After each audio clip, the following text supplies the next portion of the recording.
자, 이번에는 토론 면접에 대해서 여러분들께 또 이야기를 해보겠습니다. 이전에는 5명이 한 조로 구성이 돼서 조로 들어간 다음에 인사를 하고 주제에 대해서 발표를 하는 이런 30분간의 토론 면접이 건보에서 있었습니다.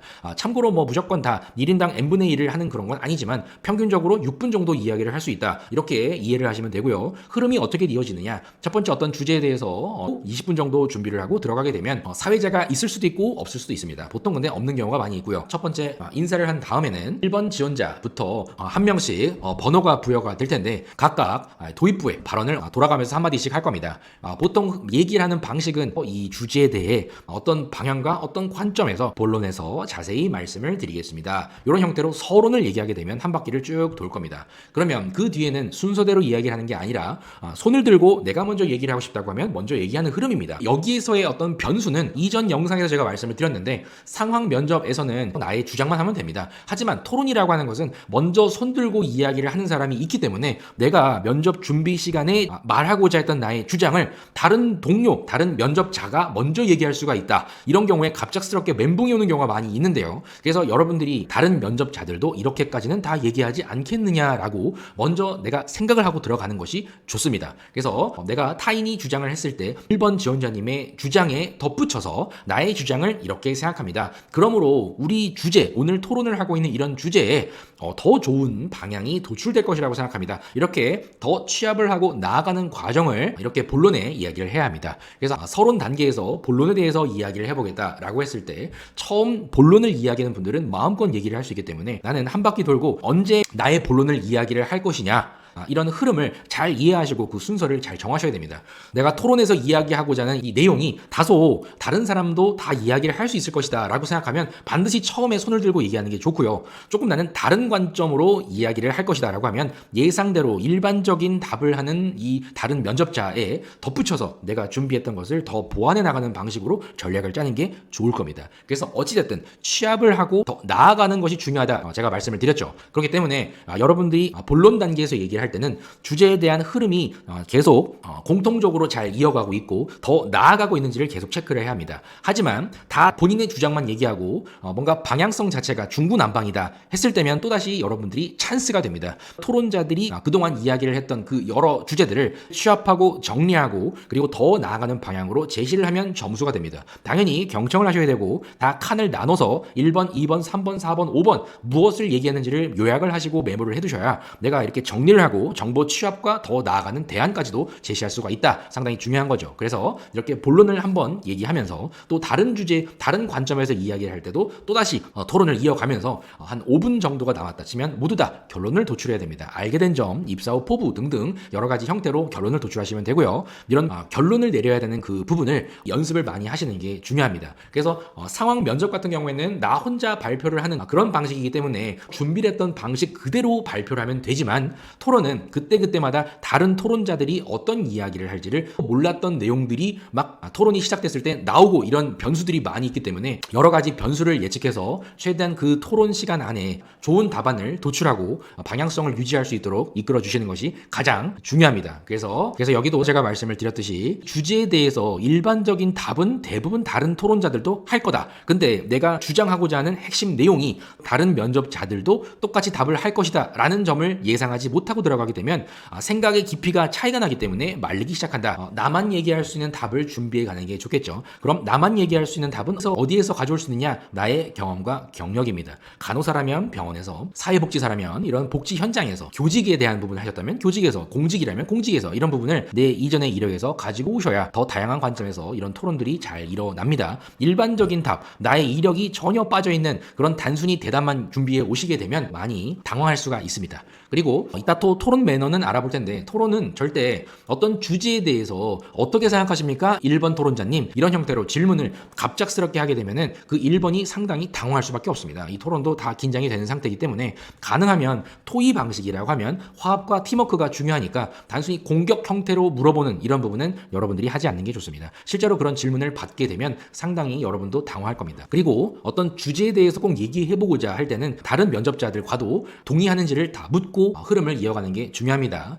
그리고 토론 스터디를 하실 때에는 자체적으로 토론에서 어떻게 이야기를 하고 어떻게 더 나아가느냐라는 점에 전체 피드백 과정을 반드시 가지는 게 중요합니다. 토론만 여러 개 하는 게 중요한 게 아니라 이 토론에서 같이 화합해서 각각의 점수가 충분히 받을 수가 있었다라는 결론을 모두 다 도출할 수 있었다. 오케이, 이렇게 넘어갈 수가 있다. 조장님께서는 꼭 이렇게 이끌어 주시는 것이 중요합니다. 그러면 토론은 어떤 식으로 이런 평가가 많이 이루어지느냐라고 보면 첫 번째는 주도성입니다. 토론 주제에 대해서 영향을 끼치는 발언을 나는 했느냐 못했느냐 이런 점수가 여기에 있고요. 점점에 맞는 그런 의견을 당연히 말해야겠죠.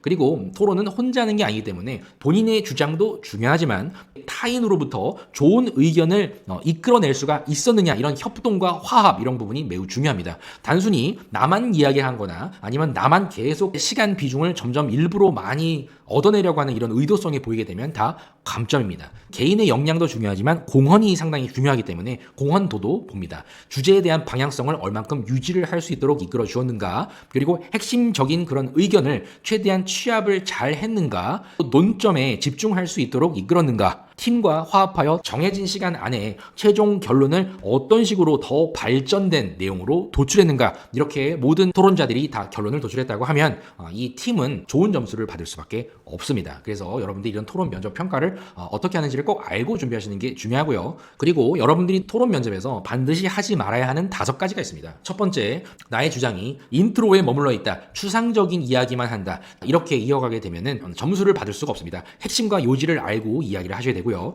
두 번째는 장황한 나열 형태, 예를 들면 홍보 방식을 이야기를 해라 했을 때도 유튜브를 하자, 버스 광고를 하자, 아니면 돌아다니면서 학교 중심으로 하자, 여러 가지 형태를 본인의 핵심 주장 없이 나열 형태로만 계속 풀어내고만 있으면 취합을 하기가 상당히 어렵습니다. 우리 팀에게 피해가 가는 그런 유형의 면접자다라고 하게 되면 감점이 있을 수밖에 없습니다. 전체 토론 시간에 적절한 발언권은 분배를 해주셔야 되기 때문에 이 부분도 알고 최대한 말씀을 하지 않은 그런 토론자가 있다면 기회도 좀 주시는 게 중요하고요. 이런 흐름을 잘 이해하시고 변수들을 잘 체크하셔서 점수 받을 수 있는 점들을 최대한 잘 확보를 하시는 게 중요합니다. 그리고 자신의 주장만 계속하는 분들이 있습니다. 상대방 주장은 틀렸고 내 주장이 맞다, 왜 그렇게 생각하느냐, 이런 형태로 싸우는 분들이 있는데요. 이런 경우는 감점이 아니라 탈락이 됩니다. 실제 이런 분들이 실제 있거든요. 그래서 어떤 토론에 그 정답을 뭔가 정해놓고 하기보다 더 나은 정답을 함께 만들자, 이렇게 하는 것이 토론이기 때문에 그 토론 시간 안에 이런 흐름을 모두 타셔야 됩니다. 그리고 상대방을 통해서 알게 된 점이 있다면 반드시 정리를 하고 표현을 하시는 게 상당히 중요합니다. 상대방이 잘했다라면 칭찬도 해줄 수 있고요. 비판이나 비난을 하게 되면 감점이자 탈락이라면 칭찬을 하고 모르던 점을 덕분에 알게 됐다, 이런 흐름은 점수가 됩니다. 그리고 나와 견해가 다르다고 감정상의 표현을 하거나 표정이 변하거나 혹여 욱하는 성격이 혹여라도 비춰지게 되면 면접관들은 캐치하시고 그 부분에 있어서 분명히 감점이 될 수 있습니다. 그래서 건보에 있어서 무조건 탈락하는 첫 번째 1순위가 욱하는 성격입니다. 본인의 감정 컨트롤을 하지 못하게 되면 민원 응대를 할 때 민원인과 싸우게 돼 있습니다. 심하게 되면 소송까지 갈 수가 있기 때문에 이런 민원 응대를 주로 하는 건보에게 욱하는 성격의 성향은 절대 뽑지 않습니다. 둥글게 화합, 이런 부분이 좋기 때문에 스펀지와 같은 그런 역할을 해주시는 게 상당히 중요하다. 그리고 추가적으로 이런 경우 정말 억울하게 탈락했다, 이런 부분 중에 하나가 사회자를 자진하여 맡았는데 사회만 보고 본인의 견해는 전혀 얘기하지 않고 끝난 경우, 나는 점수가 없죠. 면접관은 중간에 개입하지 않습니다. 그런데 이런 부분들이 분명히 일어난 적이 있고요. 그리고 본인이 조급하고 점수를 조금이나마 더 받고자 하는 그런 마음에 결론을 빨리 내자, 아직 10분이 남았는데 왜 지금 이렇게 시간 지연을 하느냐, 이런 유형으로 분위기를 망치고 뭔가 이 다른 사람의 피해를 끼쳤다라고 하게 되면은 이 사람은 탈락입니다. 실제로 많은 면탈자들에게 드러나는 성향입니다. 의사소통과 대인관계를 토론을 통해서 볼 수가 있습니다. 어떻게 이 사람은 상대방과 의견을 교류하는지, 그리고 나와 가치관이 다른, 또 나와 생각이 다른 사람을 만났을 때 어떻게 대응을 하는지, 이런 점을 다 볼 수 있으니까 토론 면접을 통해서 내용도 중요하지만 비언어와 그리고 가치관도 자연스럽게 다 드러나는 것이 토론입니다. 면접관들은 어떤 식으로 논의를 하고 이 사람들이 어떻게 의사를 결정하는지를 관찰을 하면서 어떤 답변들을 서로 하는지에 대한 점을 실제로 보고, 그리고 어떤 질문을 하는지를 다 평가를 하면서 논의 방식이나 의사 결정 과정을 쭉 보고 여러분들을 평가를 하게 돼 있습니다. 기본적인 논리가 되어 있고 자기 주장을 각각 어떻게 하는지 반론이 있거나 또 다른 관점에 주장을 하는 사람이 있으면 또 어떤 식으로 식으로 대처를 하는지 이런 점들을 여러분들이 다 생각을 하시고 준비를 하시는 것이 중요합니다. 그래서 이 부분만 마지막으로 얘기를 하고 마무리를 하도록 하겠습니다. 여러분들의 모든 주장은 과거 나의 경험이거나 아니면 어떤 알게 된 지식이거나 명확하게 객관적인 근거가 있어야 논리적인 구조를 이어갈 수 있습니다. 왜냐하면 의사결정을 하는 데 있어서 나의 주장의 신빙성, 신뢰성, 이런 타당성의 예시를 들 수 있는 가장 좋은 것이 객관성이거든요. 그래서 객관적인 자료를 기준으로 여러분들은 꼭 얘기를 하는 연습을 하셔야 됩니다. 그래서 이런 점들을 통해서 이 특정 주제, 특정 상황에서 어떻게 하자 이런 형태로 계속 더 뻗어나가는 이런 유형의 토론을 꼭 하십시오. 상황 면접은 사실 발표라는 것이기 때문에 잘 못하는 분들이 실제 있는데요. 상황은 못해도 토론은 잘하는 분들이 실제로 많습니다. 그만큼 이 여성분들이 많고 그리고 이런 티키타카를 해나가면서 결론 노출하는 것은 금방 다 적응한다. 그래서 여러분들 토론 연습하시면서 빨리 적응해 나가십시오. 이론보다는 실전입니다.